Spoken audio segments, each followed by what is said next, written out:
God's attributes moral is there. The attribute God's attribute ဒီကံလာ attribute God's attribute တဲ့ဒီငါဖယားသခင်ဤကုံအင်္ဂါတော်များ relative attribute လို့လည်းခေါ်တယ်ဘယ်လိုလဲ absolute attribute လို့လည်းခေါ်တယ်ဘုရားခင်လုံးစုံကုံအင်္ဂါနဲ့သူဘုရားခင်လုံးစုံကုံအင်္ဂါဆိုတာက absolute attribute ဆက်တယ်လို့ရတော့ကုံအင်္ဂါတော့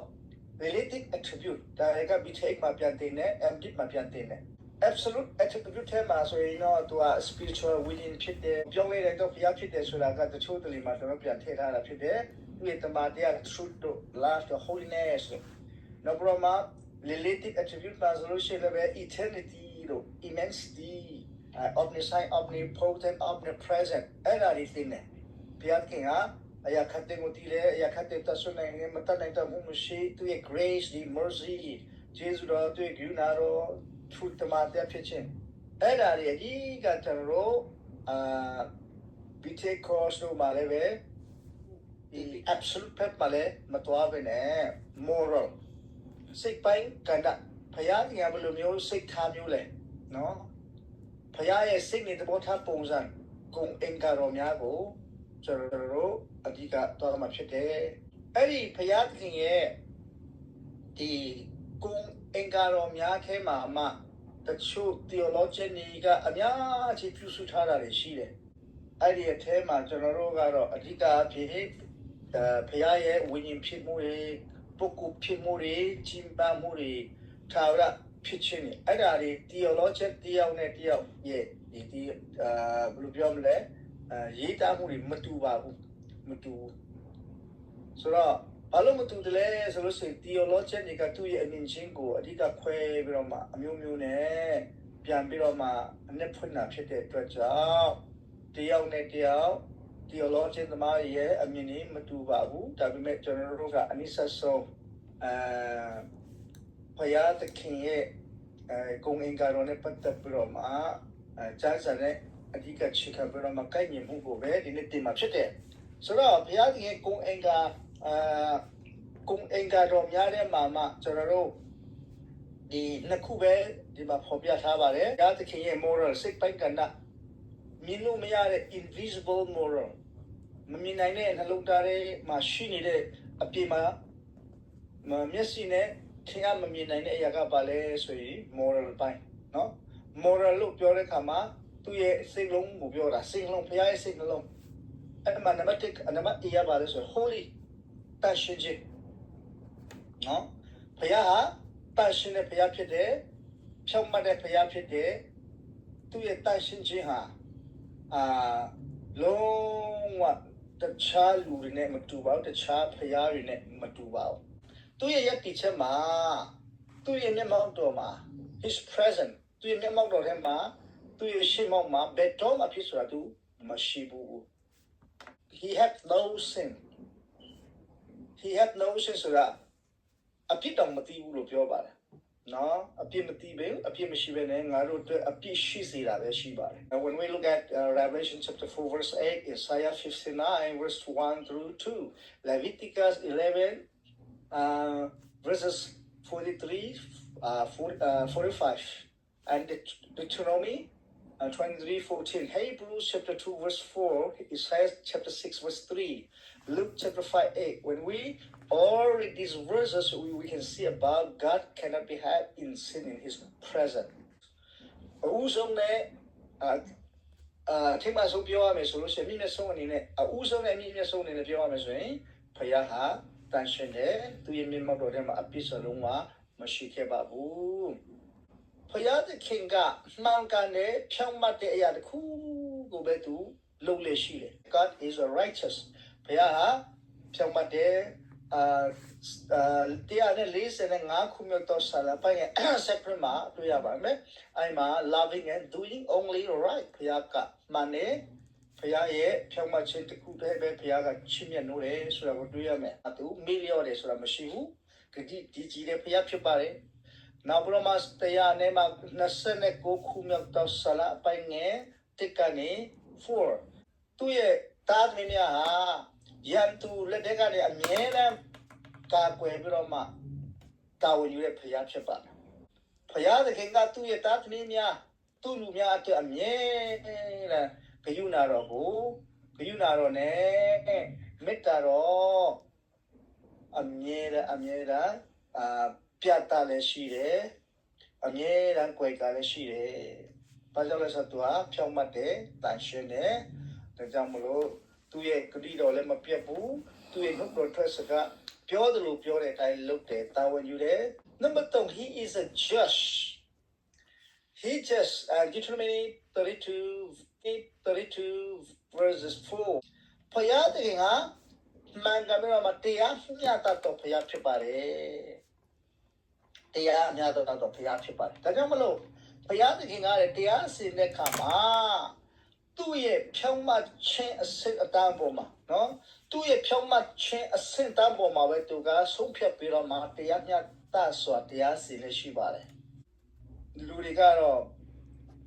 လက်ပေးလိုက်ယူကိုကြည့်မယ်လူကြီးသားသမီးပေါ်မှာချိန်ခံပြီးတော့မှတရားစင်မယ်ဒါပေမဲ့ဘုရားသခင်ကဘယ်တော့ခါမှလူတွေရဲ့အခြေအနေပေါ်မှာကြည့်ပြီးတော့မှဘုရားကတရားမရှိဘူးစတက်တဲ့သူရဲ့ဖြောင့်မတ်ခြင်းစံနှုန်းပေါ်မှာပဲမူတည်ပြီးတော့မှဘုရားသခင်ကတရားစင်တာဥပမာတော်နဲ့ကောမရာမျိုးကိုတရားစင်တဲ့ခါမှာငါတရားမှမတွေ့ဘူးလူအဲ့လောက်များတယ်မှာငါတရားမှဖြတ်မှတ်တဲ့သူကငါမတွေ့ဘူးလို့ပြောတယ်။ဘာလို့ကျန်ကန်ဆက်ကူမှာအဲ့ဒါကိုအာဗြဟံကကိုရောဖိုင်စင်းတဲ့လူတိတ်နဲ့ချီရှိပါတယ်သူတို့ရဲ့မျက်နှာကိုထောက်ရှုပြီးတော့မှတော်တုံနဲ့ကောင်းများမျိုးကိုမဖြတ်စည်းပါစေနဲ့မရှိဘူး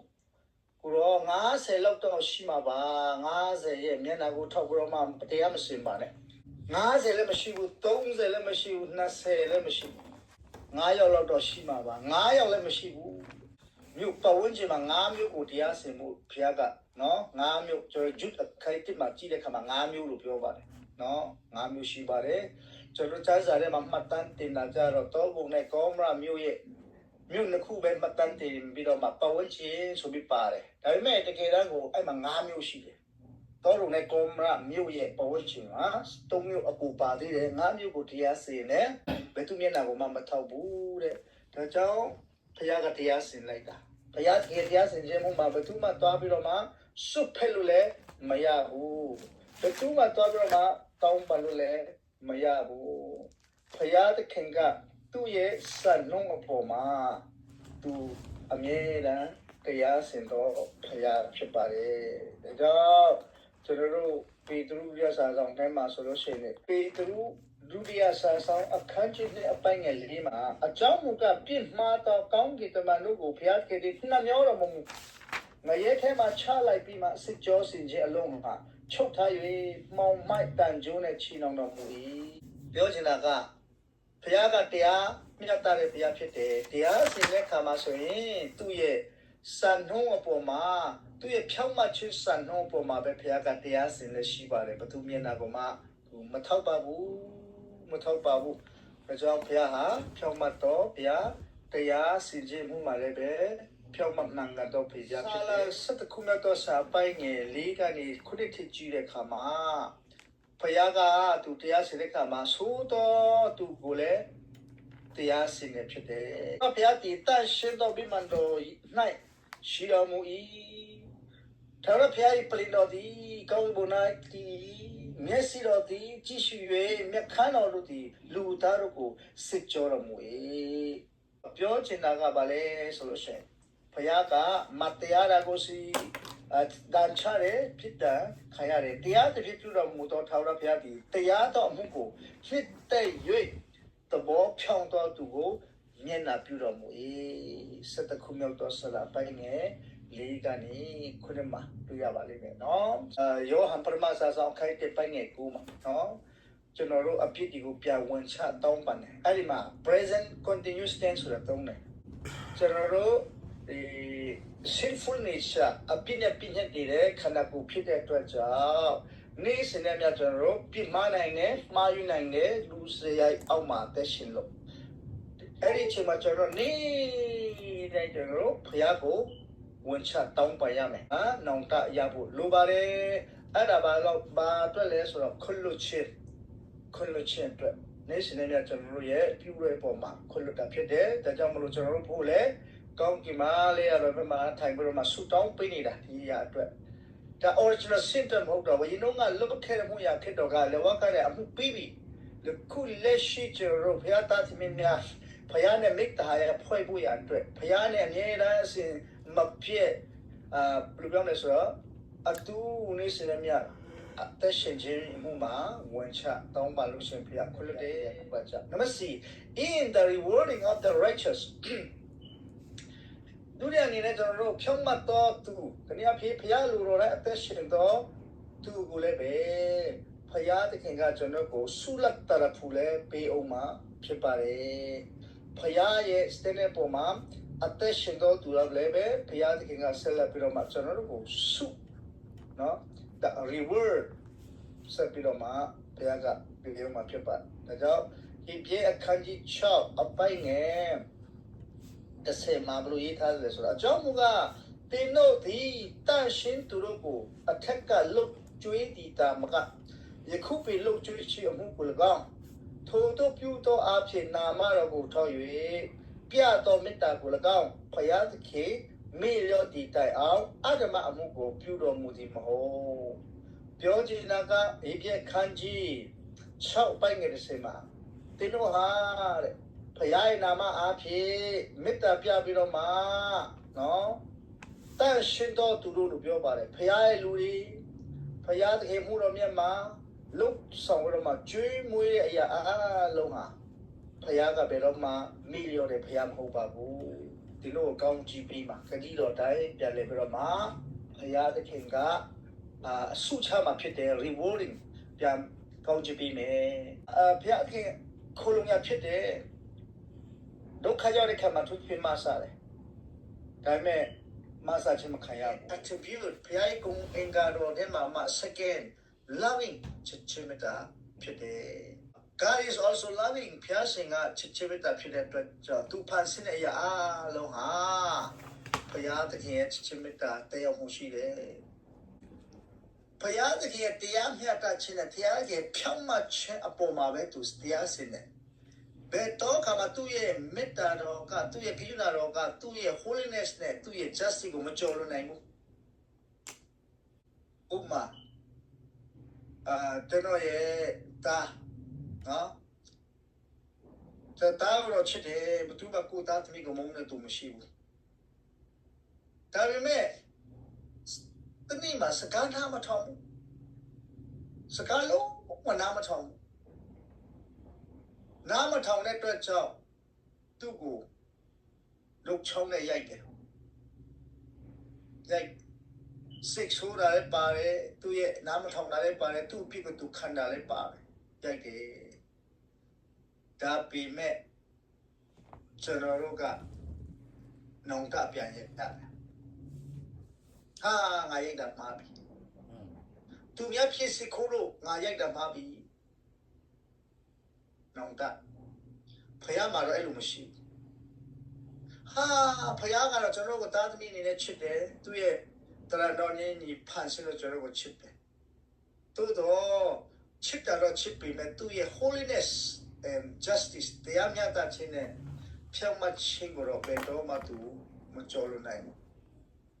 ကျွန်တော်တို့ကတော့ကိုယ်သားသမီးကိုချစ်ချင်းများလို့ကျွန်တော်တို့ပြန်မရိုက်တာရှိတယ်ဒါပေမဲ့ဘုရားခင်ကတော့ holiness justice ဖြစ်တယ်ဆိုတော့ဘယ်တော့မှသူ့ရဲ့မေတ္တာကိုကျွန်တော်တို့မေတ္တာနဲ့မကျော်လွန်နိုင်ဘူးလို့ပြောချင်တာဖြစ်တယ်မှားရင်မှားသလိုတရားစင်တယ်မနှမျောဘူးလို့ပြောချင်တာဖြစ်တယ်နော်တရားစင်ခြင်းမှုမှာဘုသူမျက်နှာမှာမထောက်ဘူးလို့ပြောချင်တာဖြစ်တယ်ပေတရုဒုတိယစာဆောင်အခန်းကြီး3အပိုင်းငယ်9ကိုကျွန်တော်ဖတ်တဲ့ကမှာဒီချင်းကိုမတ်တီတတိုင်းထာဝရဘုရားတည်ကြည်တော်မှာနှိကွေးတော်မူငါတို့တွင်အဘယ်သူမျှမပြည့်စည်ပဲရှိသမျှတည်တောင်တရားခြင်းအလုံးမှာဆိုတော့ဘုရားခင်ငါတို့ကိုတည်ခံတော်မူဘုရားကကျွန်တော်ချစ်တယ်